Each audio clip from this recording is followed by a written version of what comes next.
What's up everyone? My name is Daniel J. Collette and welcome to Upcomer. Esports as we know it today is still growing and evolving, but behind it there's a rich history dating back decades, punctuated by the iconic moments that have transcended into legends. We've debated and discussed all of these moments and put together our list of the top 25 of them. So hit that subscribe button and buckle up as we dive right into our list of the top 25 legendary esports plays. At number 25, we've got a play that changed the course of League of Legends history. Ruler's Flash Ult at Worlds 2017. And Samsung Galaxy push mid first. As you can see, the Flash Ult left! They've caught Faker! They've got the CC!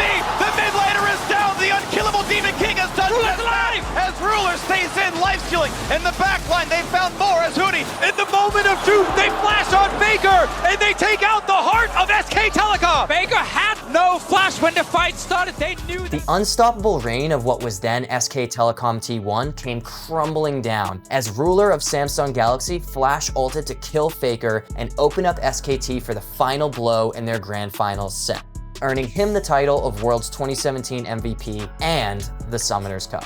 Ruler on the Nexus! The upset is complete as the kills come through! The SKT dynasty is over!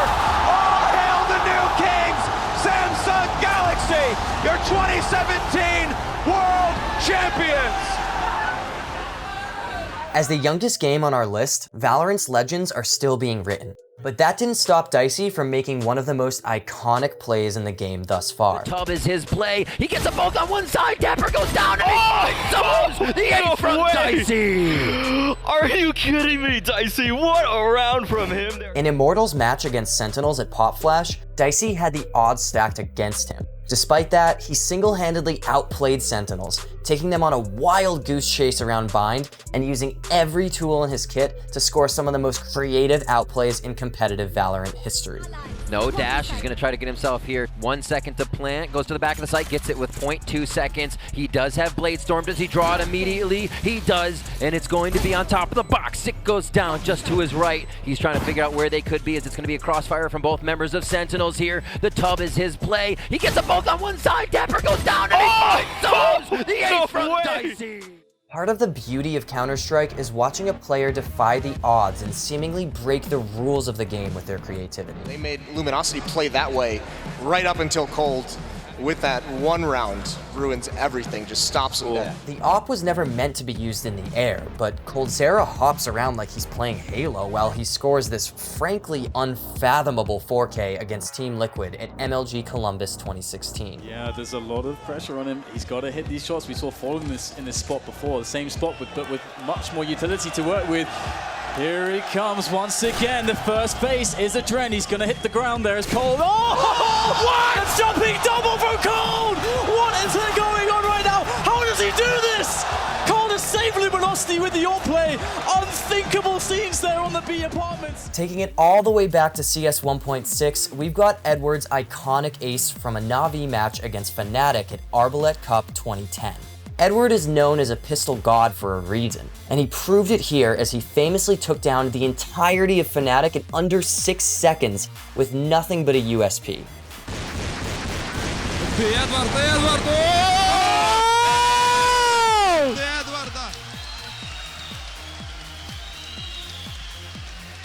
Ой-ой-ой, что произошло? Это мувики, демки, это новая презентация. Jaedong is one of the most iconic StarCraft Brood War players of all time. Is the Tyrant back here in StarCraft 2? It's going to be none other than EG Jaedong!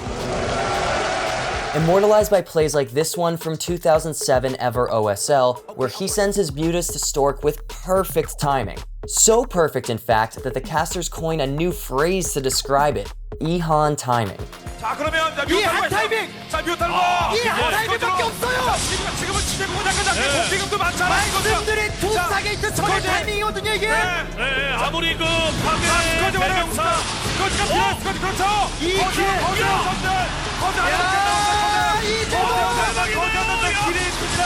거저 하나 말씀드린 The phrase has since become a staple in the StarCraft lexicon, used to describe the exact moment of the game in which it's most optimal to attack.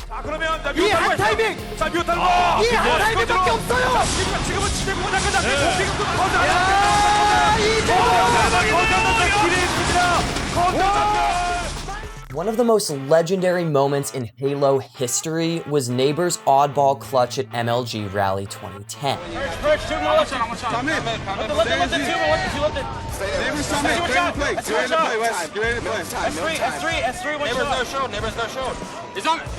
didn't play it.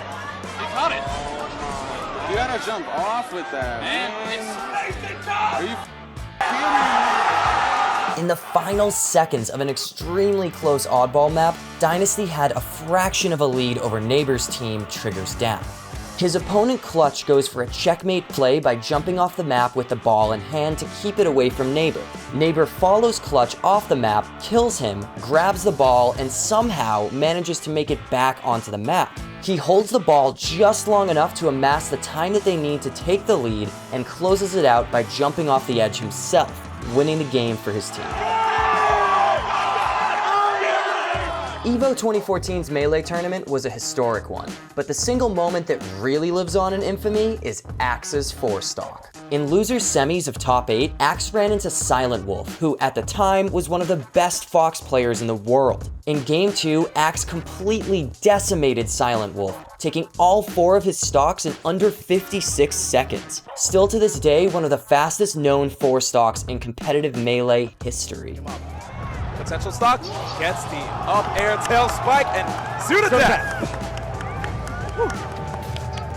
Nice light shield, not even trying to get shield snap as the shields do get really small. And another stock, Pikachu! Pika! Still at 0%. Oh, commentator's curse. We went from trouble. I think, Axe has been a fan of Team Rocket because that trouble doubled extremely quick. The Pikachu chant is humongous here. Oh man. Silent Wolf. We've seen a lot of 4-stocks on this stage before.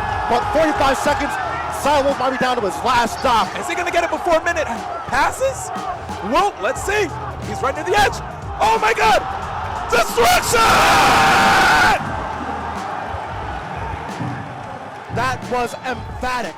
That was amazing. At number 18, we have another incredible ace, but this time in Rainbow Six Siege. Hungry, he gets the angry!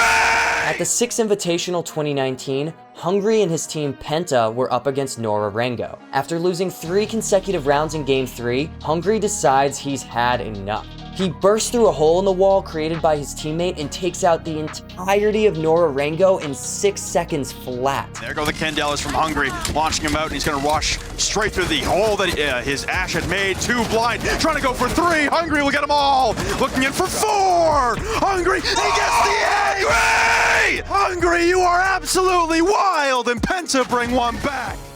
In the 2018 Overwatch League Grand Finals, the DPS god Prophet was a highlight machine, which is why he's at number 17 on our list. Fran, when you were watching London, who was the standout player for the squad? Who is leading the charge on their attack? Easily Prophet if you want to look at the damage dealers. This guy, as you can see on your screen, was performing insanely well. Look at his shots he's hitting. The most fondly remembered of his plays was this 5K where he flanked the Philadelphia Fusion on the capture point and nearly aced the entire team by himself, a feat unheard of in Overwatch. With this play, he single-handedly secured the map and the match for the London Spitfire. Weapons for the London Spitfire. Is this the answer to their problem? And Tuno's down again. That heralds disaster generally for the Fusion, and Carpe wasn't far behind. Prophet with 3. He's killed 4 players now on his own. And the Spitfire are coming through with this one. Prophet finds 5 kills on this traitor, and you better believe that's enough. One-man armies. Prophet giving us moment after moment of brilliance. And that'll be enough to give London lead in this series. Incredible Overwatch match. One of the last plays at TI5's Grand Finals was Evil Genius's $6 million Echo Slam, which lands at number 16. There is no hook shot. They're all together. PPD, here comes the Ice Blast, ready for the dodge! In from Universe! It's a disaster! CDEC! They're gonna get wiped from the face of the earth, apart from aggressive. He'll jump out, but the Wombo Combo perfectly hits from Evil Geniuses.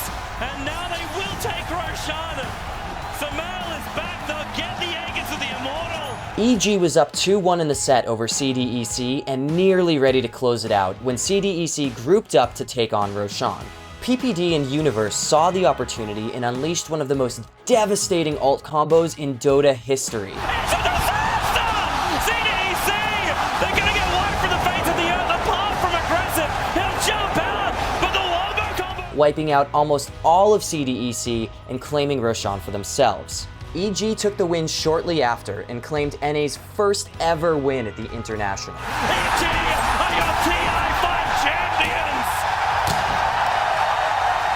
Ask any expert what's the greatest Overwatch play of all time and they'll point you to this, the Great Bamboozle. This is 200 IQ stuff. They're playing ND underwater mahjong out here. In the 2018 Overwatch League playoffs, the Gladiators baited the Spitfire into rotating to the high ground by making it look like they were running a goat's comb.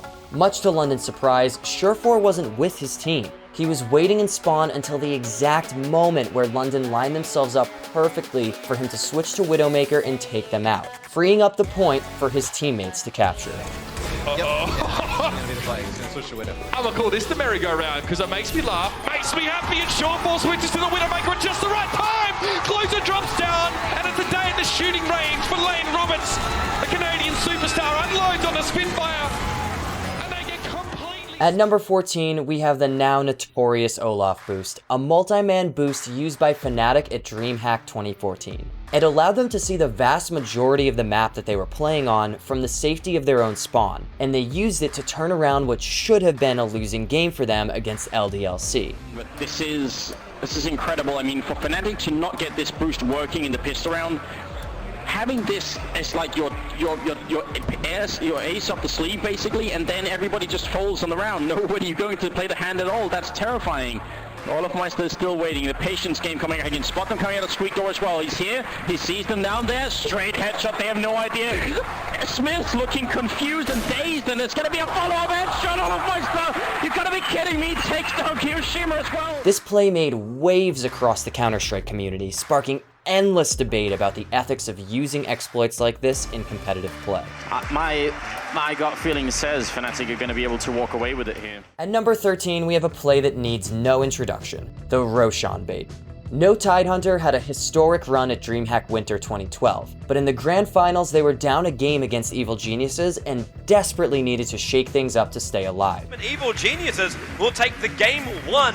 Second game could mean anything. It could mean EG getting completely stomped the other way around. Who knows? At the start of the match, Admiral Bulldog purposefully let Roshan kill him to bait EG into a truly ingenious trap. EG took the bait, only to find the rest of No Tidehunter ready and waiting. Wow. Admiral Bulldog given a freebie. And here we go. Game is on. The bait is laying. There's a small blood patch where Admiral Bulldog used to be. And it is. It is actually a trap because they came to check for it. Now the stun. It goes out of mouth. They're going to bring it down. Oh, my games. Now on the beaters. The Swedes. They pull something out of the bag. And beaters is going to go down as well. Oh, no Tidehunter. What a start. What a strategy coming out from Eternal Envy. The Prophet bait. He doesn't loot any gold, anything, by suiciding to Roshan. It's a pure bait. He spent all his gold on starting on him. And No Tidehunter just come right out, get 2 kills right off the bat. No one has ever done that. No one has ever done that in the history of Dota. Optic vs. FaZe is one of the most storied rivalries in esports. One of the most fondly remembered moments of that rivalry is our number 12 entry from Grand Finals at CWL 2018 Stage 1 playoffs. The comeback seems to be dead. He runs through his own artillery. He runs through his own artillery, and now it's a 1 versus 1. In a close game of Search and Destroy, Attach pulled off an insanely tense 1v3 clutch against Optic, winning FaZe the game and eventually the set. It's all on Attach now. The comeback seems to be dead. The comeback seems to be dead. He runs through his own artillery. He runs through his own artillery, and now it's a 1 versus 1. Yeah, but Krim knows where he's going. Krim has read this perfectly, but I think Attach saw him. Did Attach see him? 1-on-1. 1-on-1. Oh my God. Krim's in the sight. Attach tracking back. Krim goes low on him. I think he might have saw him. Ring around the Rosie. Attach to the other side. 20 seconds on the clock. Krim's got to find the kill or get this planted. Oh my God, Krim's hitting mid-map. Attach comes back. Here's the gunfight. Attach is able to win it. FaZe Clan up 2-0 with the 1-5 comeback. Kidding me? What a play out of Attach Optic. They don't expect him to go around. At StarCraft 2's 2012 GSL Finals, Squirtle was the David to MVP's Goliath. As a young up-and-comer, he was heavily unfavored coming into this match against the unstoppable god of StarCraft that was MVP. Against all odds, Squirtle pulls off a difficult technique called the Archon toilet, where he sucks his opponent's units into a vortex alongside his own Archon to maximize their splash damage on release. This was like a moment where it was supposed to be physically impossible to recover from nation. He used defensive nukes. Can MVP still come back? MVP still came out on top in the end, but despite the result, Squirtle's Archon toilet is still one of the greatest StarCraft plays of all time. Does he have enough Archons to actually do that? You have to deal so much damage with Archons. I mean, the BCs have so much health. And he's just pushing, man. He's like, all right, let's do it. Oh my god. Oh my god. Where's his Archons? He needs to get those in there. He gunned down the Archons before it was time. And the Void Rays come out. And Archon goes in. Archon goes in. Get in there. Oh my god, what are we seeing? Side Star. This is madness. Oh my god, he's gonna kill this army. Oh, the BCs are all going down. I can't believe what I just saw. Oh my god. We finally made it into the top 10, and kicking it off, we've got one of the most memorable moments in all of Counter-Strike, and also one of the best Cinderella runs in esports history. Cloud9 at the 2018 Boston Major. Specifically, Stewie2K's clutch B-site hold that helped them win the tournament. That is the most insane way to win a major. It could hardly have been more difficult. They weren't the favorites, they were the underdogs, they were a heavy underdogs. But they did it for North America. Whether or not you know CS, you've probably heard the story. Cloud9 was good, but they were never expected to win. Yet somehow, they managed to make it all the way to Grand Finals to face heavy favorites FaZe Clan. Hometown favorites, Cloud9, that, a lot of people expected to make some waves, but very few expected to make it all the way to the Grand Final, but have they impressed so far in this tournament? Cloud9 started 0-2 in the tournament.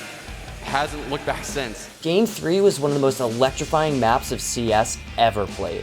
Cloud9 were down 14-9 against FaZe and still managed to mount a comeback to make it into overtime thanks to this amazing clutch from Stewie2K. So does the rotation. Olofboost though has been taken out towards the B bomb site. But out automatic's going towards A. Nothing else is going on. He's got to go back. Stewie's on his own. But look at the time. Look at the time. There's 7 seconds to blow the bomb. They're trying to build pyramids, but there's no more play. Stewie's won the round. We're going to overtime. Cloud9 have done it! How have they done that? They came back all the way! All the way! There's few things more satisfying than a good Rocket League goal, and we've got the best of them at number 9. The beauty of this game is in its simplicity and its non-stop nail-biter moments. Perhaps the most iconic of these is Justin's 0-second goal in Game 7 of the 2018 RLCS Grand Finals. The Rookie of the Year! Ladies and gentlemen, my voice is gone, but my spirit is high.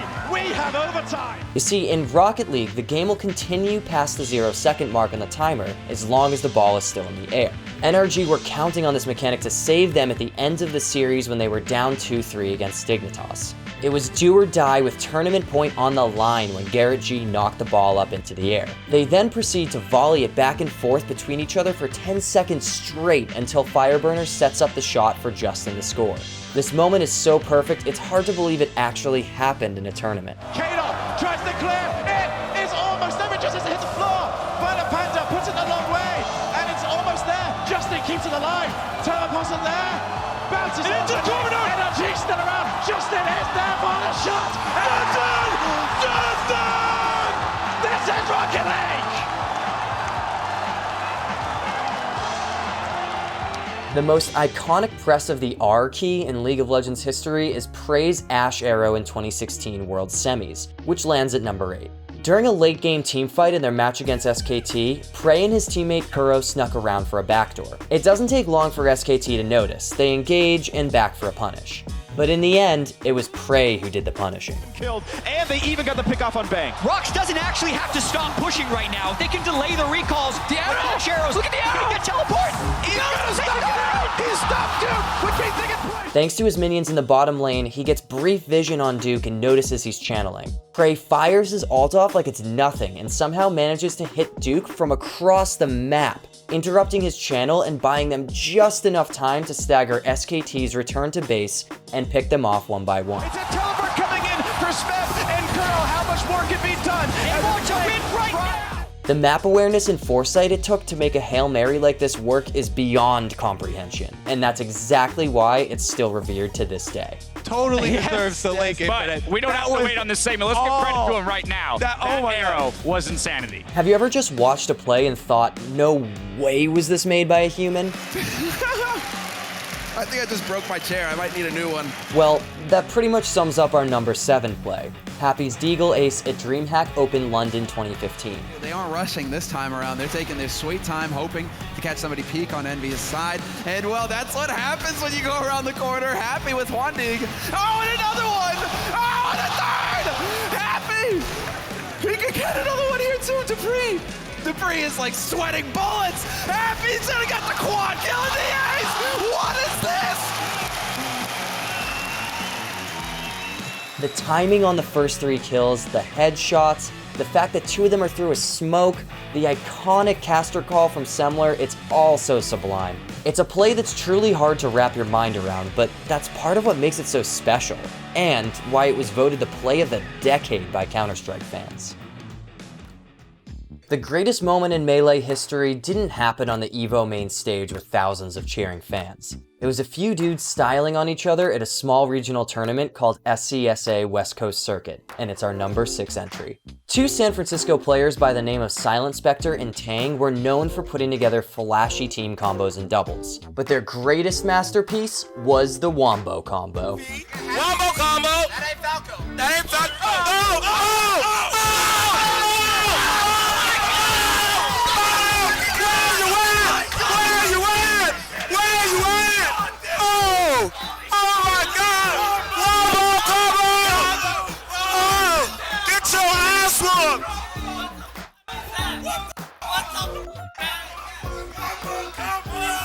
An 8-hit team combo that ping-ponged their opponent back and forth between them and ended with a perfectly placed Falcon knee to close it out. The moment became legendary both for the play itself and for the incredible reaction from the commentators and the crowd. It spread like wildfire, becoming one of the first viral videos in gaming and introducing an entire new generation of players to the unmatched style and hype of Super Smash Bros. Melee.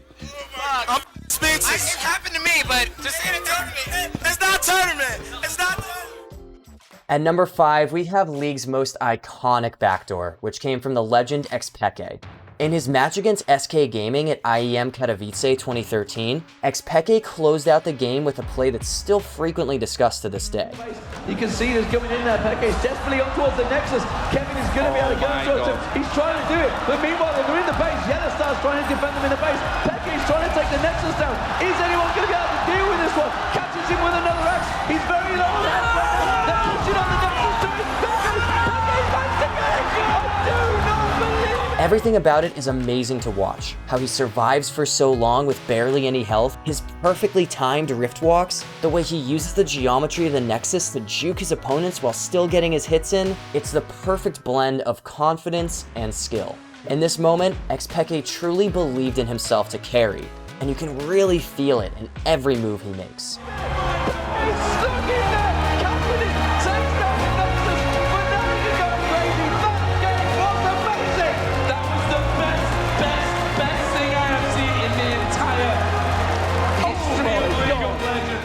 If you make a play so good that it literally becomes known as the play, then you know you're doing something right. What does BKB? They turn it around. I don't even know how they're gonna do it. At the number 4 spot, it's the unforgettable team fight between Na'Vi and Invictus Gaming at the International 2. Waiting in the wave, Na'Vi is about to be caught. Oh, there's the sleep, the surge, he catches everyone. Oh, this could be a total disaster. Vacuum in, Ravage on everyone. The black hole as well. Light of Heaven turns it around. Ravage as well, stolen by Deadly. Are you kidding me? They turn it around. 4 heroes dead. 5 heroes dead. Chuan trying to survive. Chuan's gonna go down. Puppy talked about the Naga counter. It's Light of Heaven. What's this BKB? They turn it around. I don't even know how they're gonna do it. Invictus gets the drop on Na'Vi. They have the perfect engage that sets them up for a fight that looked like it was over before it started, but somehow it wasn't. Much to IG's surprise, Na'Vi was prepared with items and abilities that granted magic immunity to avoid the incoming attack. Na'Vi immediately pop a black hole to lock down their opponents, and in the blink of an eye, the fight is suddenly on its head and Na'Vi have the advantage. They wipe all of IG and the crowd goes absolutely insane. Standing ovation from the crowd. The last tower will be going down. To stand on the biggest stage in the world and keep your cool while your back's against the wall is an amazing accomplishment. One that rightfully went down in Dota history. And I think they sense blood in the water. They'll keep going. 10-3 is the score right now. No turning back. Wards are coming off cooldown in just 11 seconds. Every once in a while, a great player does something that changes their game forever. Something that defies comprehension or even physics. In esports, there are few examples of that better than our number 3 play, Simple's Falling AWP. In his match with Team Liquid against Fnatic at ESL 1 Cologne 2016, Simple was in a 2v1 that would normally be considered a tricky situation, but not for a man who can seemingly break the rules of Counter-Strike on command. But Simple is creeping. They see him with the AWP now, and the desperate play into B comes in. Smokes. See double smokes in the same place there. Simple just jumping casually into the side. He's going to fall down again. What is this touch from Simple? Are you serious? What is that? You can't do that, Simple. That's not allowed. This is not FPL. This is a major. This scenario could have played out a dozen different forgettable ways, but dropping from rafters while no-scoping Dennis with an instant follow-up no-scope onto Crims, Simple made it a 1 in a million play that will forever go down as one of the best in esports history. I have no words. I have no words. Fnatic did everything they could. But Simple, I don't know, man. If he just comes in with that, there's It was a no-scope. He didn't even... He had one button on his mouse stand. He had one button. There was no zoom. If there's a common thread throughout this list, it's the concept of the outplay. The moment where one player's skill so far outweighs the other that their success becomes a spectacle. Number 2 on the list is one of the most recognizable outplays in the history of esports. Faker versus Ryu. In the Korean OGN finals in 2013, a young Faker was already achieving stardom in his home country, but had yet to become a household name. This was the first major moment that put him on the map internationally. In a way, his origin story. Oh, right. I'm like, even though I only have a mat on the floor, I think he's in the bed. Oh, Faker maybe in trouble here. Deathmark tries to clean it up for Ryu. Oh, look at the cleanse, look at the moves. Faker, what was that? Faker with a huge play, the QSS. I can't believe I just saw he that. actually won that duel. I can't believe that happened. Telecom. Near the end of the final game against KT Bullets, Faker gets caught solo pushing just a bit too hard in the mid lane on his own. Ryu approaches him for what should be an easy kill. Despite being down roughly a third of his health when the fight begins, Faker takes it anyway. He masterfully combines all of his items, abilities, and summoner spells to absolutely crush Ryu and somehow make it out alive. Can't believe I just saw he that. actually won that duel. I can't believe that happened. 1v1s happen all the time in League, and outplays are a regular part of the game, but what sets this one apart was that they were both playing the same champion, something that's impossible in modern League of Legends. All of the same abilities and tools were on the table for both players, and despite being so far behind in health, Faker still came out on top. He was just simply better, and he proved it. Oh, wow. Can you say GG? That things Faker does wins impossible fights. I can't believe it. This is it, our number 1 pick. A historic play that needs no introduction. Evo Moment 37, also known as the Daigo parry. This once-in-a-lifetime moment took place at Evo 2004. In the Street Fighter 3 Third Strike bracket, 2 icons and longtime rivals met in the semifinals, Justin Wong and Daigo Umehara. And you know what we've got next right now? We actually have a run back of a classic rivalry from so long ago. We have Daigo Umehara versus EG Justin Wong. At the end of game 1, Justin had Daigo on the ropes. At this point, any special attack could kill Daigo even if he blocked it due to the chip damage. Knowing this, Justin used Chun-Li's super as a checkmate to close out the round, but the god Daigo wasn't going down that easily.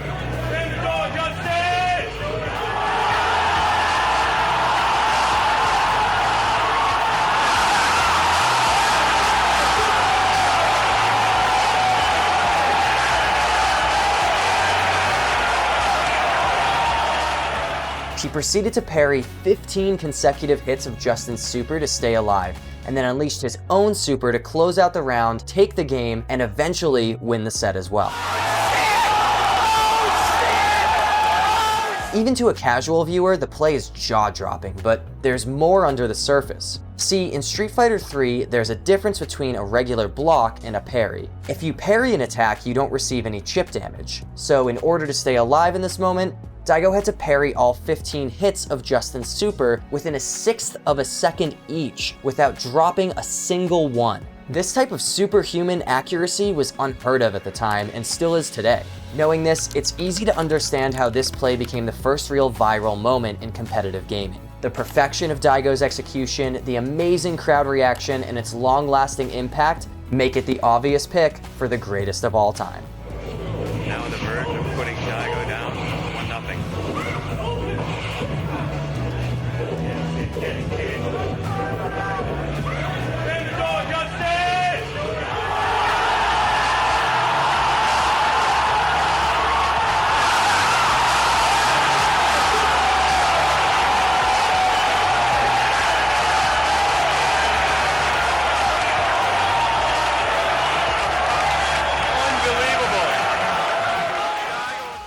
And that's it, our top 25 legendary esports plays.